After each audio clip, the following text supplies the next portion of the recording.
Hey everybody, Dan LaBert, CEO of NAILBA here. Thank you so much for joining NAILBA 40, the hybrid side of things. I am really excited about our next guest.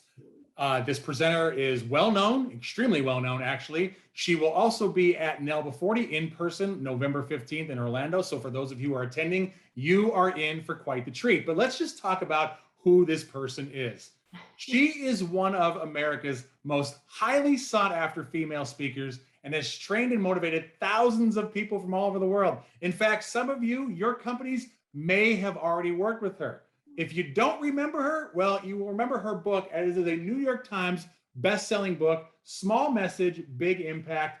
And she has another book out, Scrappy. She's going to talk about that too. But she's well-known. We're excited to have her. She's going to be with us at NAILBA 40. Please welcome Terri Sjodin, principal and founder of Sjodin Communications. Hi, Terri, through the screen, Dan. not in person yet. We're getting there. Thank you so much for having me. I'm honored to be part of your lineup. Well, you come highly recommended. You've worked in our space. You are well respected in our space. And candidly, you have a freaking awesome personality. So I love working with you and love connecting with you. Now, I hope I passed your initial presentation test. We'll find out. We'll find out. Well, let's jump into why you're here and why you are such a great fit for the NAILBA audience. Sure. We're going to start the conversation about the art of presenting persuasively in today's market. And today's market, I think, is still being defined. Any thoughts? Any opening comments? It is an ever-changing space, and whether you are presenting in person, virtually, or in a hybrid of the two, this kind of virtual modality that you and I are both using right now is really not going to go away. And that's for several reasons. There's the bottom line, it's the convenience. A lot of people are kind of settling in and they're like, this is kind of convenient. The second reason is the cost savings. If people don't have to jump on a plane, pay for extra hotels, they're finding it that they can save a lot of money this way. And finally is, of course, the still general concern that's out there in the world for safety. Well, the insurance space. You've spoken with a number of our partners, and for this will be a refresher for them because again, the world has changed, and we used to joke about how the word disruption, and it was a great word you would bring up at various different industry meetings, and the disruption arrived, and we had to pivot. But some people will adjust, some will not. But let's just let them see visually just some different samples of business professionals presenting from different industries in terms of how they adapt it. Let's explore how our members might benefit from those outside approaches and expand their vision.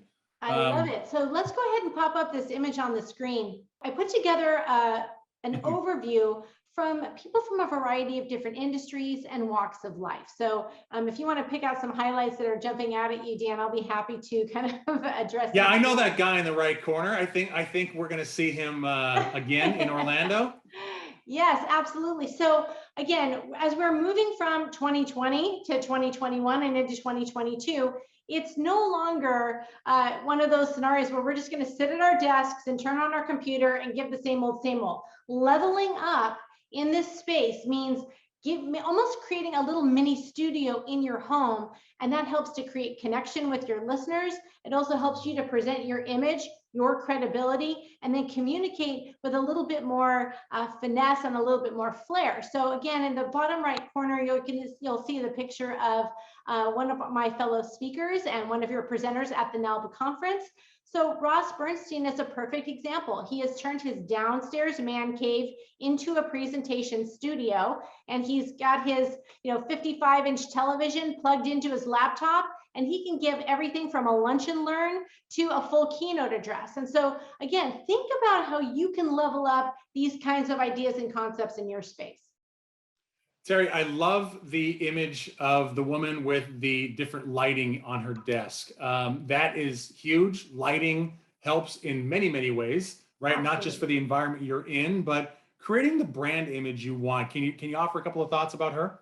Yeah, so this is my dear friend, Mana Kadar from Mana Kadar Cosmetics. Again, none of this is clip art. These are all real humans that I work with and know and that are close to me in my life. So Manna is now running her cosmetics company from this beautiful studio space that she's created. You can see that she uses a triple halo light effect. She has multiple cameras, multiple computers, beautiful art set behind her, because it really does set the precedence when she's speaking to her team, whether she is doing media interviews. And again, not only does it kind of set the stage, but it just helps to promote her brand image and give people that wow factor when they're turning on a meeting or a video call. I can't help but my eyes shift to the middle. Is that like Johnny Lawrence from Cobra Kai? I know you're in the Los Angeles area. Do we have a sighting? Is it at the dance where Daniel LaRusso was dressed as a shower? Again, this is so that fine looking skeleton is my fiance, Jim Corboy. Jim is a geologist, and then of course he's also a middle school science teacher. And I put this one out in the deck because I thought it would be really fun for you to see how we had to help him pivot. So in the midst of the pandemic, he was kind of sitting at the kitchen table, delivering his classes to his 6th and 7th grade students. And it was just the same old, same old. People were staring at black boxes. He's like, this is so boring. I really want to bring it to life. So he took a little page from my playbook and we set him up in the garage. We created a little mini science studio with multiple cameras, big lighting, and he had this little mini studio, and it was so effective that the kids started turning on their cameras. They started jumping up on screen. And I'm really proud to tell you that it was so successful that Jim was nominated as a pandemic hero and was recognized by the city of Long Beach and the Long Beach Unified School District for being a pandemic hero and making that extra effort to connect with kids in a really difficult time. So again, when we're thinking about leveling up, I hope to inspire people to go, I can level up my game. I think I could do a little bit more with lighting, with sound, with my background, to just really engage and create a presentation that's worth listening to. All right. Well, I think that's utterly awesome. Do we want to touch on these other 2 photos, which I think are a bit more, well, one's a bit more realistic for the day-to-day, but sure. I hope the other one, the gentleman is not driving. At least he has his seatbelt on. He is not driving, but the reason I put this one in the deck is because many of your people are still visiting with their clients and prospects and listeners in their homes, but they might have to greet them with a face mask on, and that can be really inhibiting. So what this is my friend Lori's husband. What he does is he actually uses his laptop to greet his listeners from the car. So he turns on his camera. He's like, "Hi, I'm here. Just wanted to check in." They're like, "Hey, come on in." Then he puts on his mask so that they can actually see his whole face before he walks into the meeting. So I thought that might be relevant in some cases. That is so well thought out. I love the fact that he's taken that, because again, at first glance, you see the photo, you're like, what is this guy doing? Is he sitting in like a grocery store parking lot? Right. But you're right. Even when people are like, I'm visiting my daughter's school and you're seeing people, you're like, I don't think I recognize you. It's because I'm not used to seeing you this way. That's awesome. And what about the last image of the woman at her desk? So again, that's my friend Denise Pines, and she's pivoting from multiple roles. And some of us have to wear lots of different hats. So she's a television producer. She sits on a hospital board. She also has her own tea botanics tea company. She's a great friend, but she needs to create a background that would pivot beautifully for all the different hats that she's wearing. So she does have her big setup, but you can see she has just a beautiful piece of art behind her. So it gives people a chance to see inside her world, still connect with her, but it does cross over into a variety of different hats that she might wear. So I thought that might be helpful. Terri, I love these examples, all right, but I'm going to be the glass half empty, even though you know me and I'm not a glass half empty person. Sure. Let's go with that.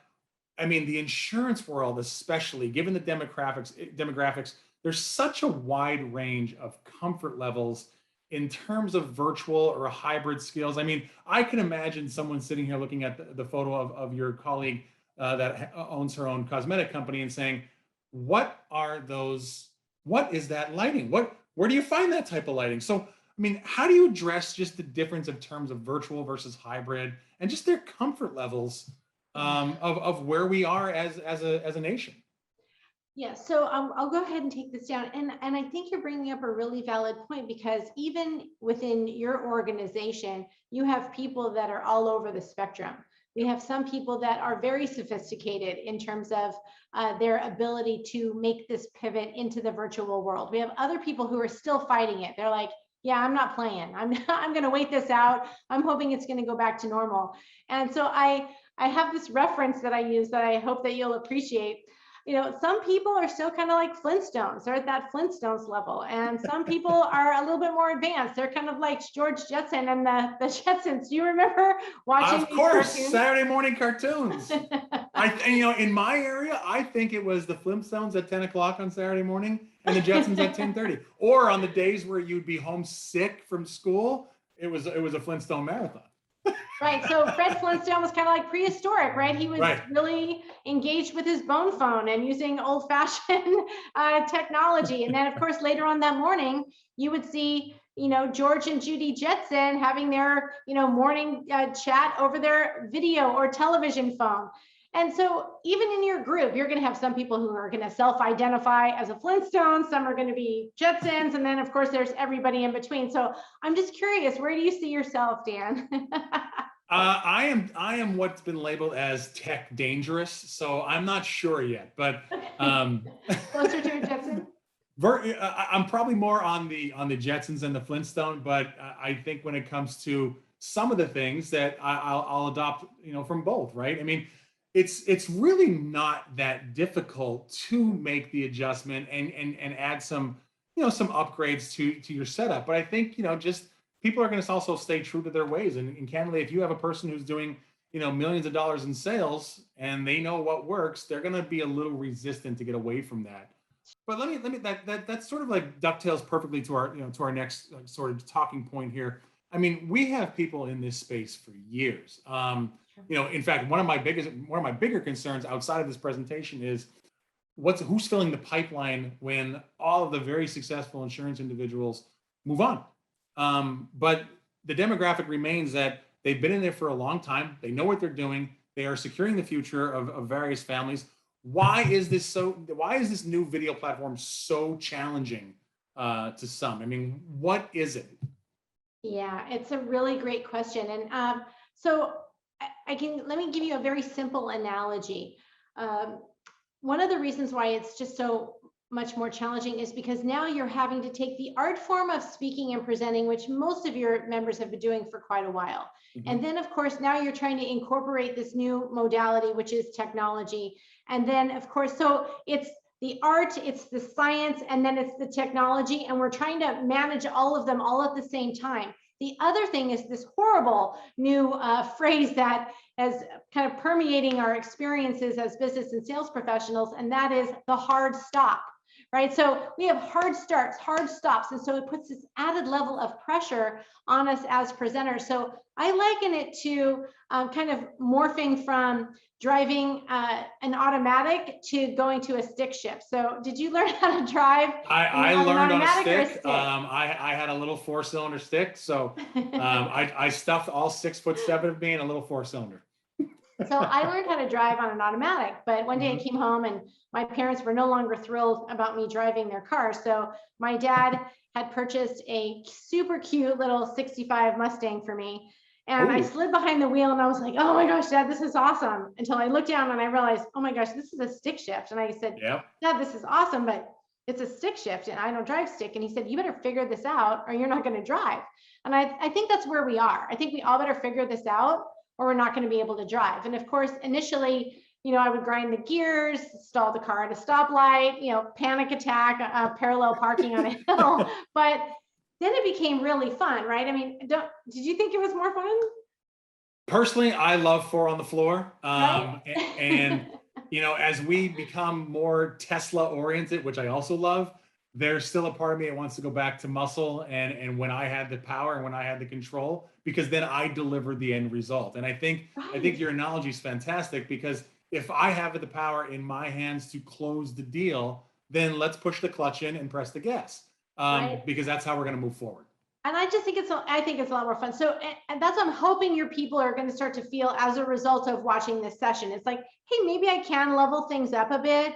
And, you know, and once you start to get it figured out, it does make it a heck of a lot more fun. And, you know, later on, full confession, later on, when I bought my first car on my own, I got an automatic and went back to an automatic, and it was beautiful, but I remember thinking, oh, this is so boring. I feel like I'm driving a couch. And so I kind of feel like that's where we are now. I think once people start to really embrace what we can do with these virtual platforms, again, it's probably not going to be strictly virtual or strictly in person. You're going to see these small meetings where people are gathered together in a conference room, and then they could have 2 or 3 people that are off site. And if you're doing multiple generational meetings, you can have a couple of people sitting around a kitchen table, and then you could bring in other family members that are off site. So there's a lot of real advantages if you can become much more nimble and Jetsons-like as you move forward. All right, I'll give you a quick side story just to give you a chance to catch your breath, but I have to share this because this is very apropos. So as you know, we have some hockey people at NAILBA 40. We have Jim Craig, who was the goaltender for the 1980 Olympic team. And of course, our mutual friend Ross has a great hockey story. So my daughter plays hockey and I do not play. I was a football player. And I'm trying to get involved in like, oh, no, you have to learn the scoreboard because the scoreboard is very difficult for running it for a hockey team. I'm like, I really have no other way to get involved. I want to get involved. I want to be part of the discussion. So I'll figure out the scoreboard. Well, fast forward, of course, you dive into that rabbit hole of how much fun it could be when you're learning something new and learning a new technology. So literally when Dan works the scoreboard, there is now a goal horn that is built into my phone app that goes off. There is follow-up music, and I even bring in some lighting. So these 14-year-old girls are scoring goals like they're at Madison Square Garden. But if I wouldn't have done that, I never would have been part of the process. And that would not make, that would clearly not make the experience or the sale, candidly. So we've enhanced the experience, but it took some time to learn. Of course, there were a few times where like my wife's saying to me, "Why are you at your desk?" I'm like, I'm trying to figure out how to upload this music and time it with the goal horn that also goes off when the warning siren is ringing. So I digress. All the time. It's a time-consuming thing for sure. You can get lost down the rabbit hole, but it's worth it. And I think when you start to, the outcome is really where we see the difference. We know that when you make this extra effort, you're going to hear little things like, "Wow, that was really cool," or "Oh, that was really great," or "Oh, I appreciate how you did that." You're going to see this receptivity on behalf of the listeners that shows that you're leveled up, and it can give you a competitive advantage. And you don't have to go over the top. I think less is more. I just think you have to be in the space and just meet people where they are. Well, and what about, real quick, a little off note here, what about the branding opportunities? I mean, I love your backdrop right now. If someone missed that I said Sjodin Communications, I mean, that's something that you cannot do in person. I mean, you could put your tchotchke down, your business card down, but that's going to go into a bag or a desk drawer or something else. Here is a presentation that allows branding. As you can see, I have NAILBA in over my shoulder. I mean, there are opportunities to leave a lasting impression. So, all right, Terri, I always joke that I can't be outspoken as I am unless I have metrics to back it up. When I have the metrics, then I could be forward with my messaging. So let's talk about your research. How can our members sort of review the results of your presentation research? And obviously, we're going to be doing some things post this interview to engage NAILBA members at NAILBA 40. But let's just talk a little bit about your work around the status of presentations, the effectiveness of presentations. Thank you. I really appreciate that because this is significantly important to me and to the work that I do. So about, oh my gosh, believe it or not, 20 years ago, I wrote a book which addressed the 9 biggest sales presentation mistakes that business professionals make. And when we hit that 20-year anniversary, I wanted to ask the question, are these still the 9 mistakes? And if so, why? And if not, why not? And so we did a deep dive study in partnership with San Diego State University. And I garnered all of the data strictly from business and sales professionals whose livelihood is dependent on their ability to deliver a persuasive presentation. So imagine we garnered this data from over 2,500 people who sell either a product, a service, or a cause, who are presenting either over the phone, in person, and believe it or not, we included virtual in the research data. So we're going to give a sneak peek to some of the people who will be participating with us in Orlando. but I also wanted to give your crew access to the formal research study data. So they can go to my website, they can download the free report. We can also give you a link that you can share with people. But the research that we found were that things really have advanced. We've morphed from 9 mistakes to 12 mistakes that we lovingly call the dirty dozen. So there are 12 significant sales presentation mistakes that people have self-confessed that they feel probably cost them a win, a deal, or an opportunity. And my goal was this: look, I'm not trying to do a gotcha or make people feel badly. I wanted to set up these mistakes so that people could do kind of their own pre-mortem. So a pre-mortem helps you to get ahead of the game. Most people do a post-mortem, and a post-mortem is great, but it doesn't help the dead guy. So if you can kind of get a hold of some of these mistakes, do an overview, take a look at this research study, it can make all the difference in the world to your next presentation opportunity. Terri, quick curveball for you. Sure. When you did the research and you were reviewing it, can you give a little hint? Because I know we're going to be talking about this at NAILBA 40, Sure. but can you give a little hint of like maybe one piece of data that came back and you're like, wow, did not see that coming? There was a lot of nuggets that we were like, oh my gosh. So I'll give you 2. Right. So there were 3 mistakes that really rose to the top out of all the 12. So these 3 mistakes were the top 3, regardless of industry, regardless of gender, regardless of generation, regardless of the number of years that people were experienced in a specific industry. So we call them the big 3. So the big 3 biggest mistakes were that people self-confess that they winged it. They used that wing it method. Number 2, that they would conclude at a presentation, but they did not close. Big difference between a conclusion and a close. And the number 1 biggest mistake that most business professionals self-confess that they made was that their presentations had become far too informative in nature rather than persuasive. So those were the big 3. Now, while that's really interesting, we also asked people, and we're going to give your crew an opportunity to take this similar survey, but we said, okay, who better to judge salespeople than other salespeople? Mm-hmm. So when you're sitting in a meeting and somebody's presenting to you, is there anything that kind of stood out for you that cost them the win, the deal, or the opportunity? And the number 1 mistake that people saw in others was none of the 3 that I just shared with you. The number 1 mistake that people saw in others was that their presentations were boring, boring, boring. And I think that's hilarious. Like, I think it's really funny that people say, oh, I'm overly informative, but other people are boring. So we call that the third party effect. And it's because we don't really see ourselves the way other people see us. And so again, all of these little enlightening nuggets can just make a significant impact as we're morphing into 2022 and beyond. I cannot wait for you to present at NAILBA 40 because I know this space. I've been there. I've been in it long enough now. Well, I guess I'm still a baby compared to others. I'm only 4 years in, but it's so much fun to come into this space and see so many type A salespeople, so many sales numbers that they have to hit, so many products they have to sell, and then to pivot to virtual and be like, well, why isn't this working? Well, come to NAILBA 40 and you'll find out why, because Terri Sjodin's going to tell you that. But you know what? Before we do that, we want to talk about that sort of NAILBA mini research study that we could do in advance of NAILBA 40. So I think there's a great way that we could collect some data and then let Terri take a look at it. Hopefully she won't be too harsh on us. But you know, Terri, it's amazing. I've actually talked with some home offices at some major carriers, and they said, you know, our 2020 was fantastic because we pivoted to virtual. Now that 2021 came around and we're more than 3/4 into the year, we're going to go back and take a look at our numbers and say, hey, now that we're traveling, how can we be a little bit more efficient with our time? How can we reach more customers? Let's go back in 2020 and take a look at what we did because it worked. And now and then of course, now they're coming to NAILBA so they can get the polish to make it, to ensure its success. So yes, we're going to give them an opportunity to take the presentation mistakes research study. I love it. So in order for me to be of even higher value when we're together in Orlando, we're going to go ahead and pop up on the screen a QR code.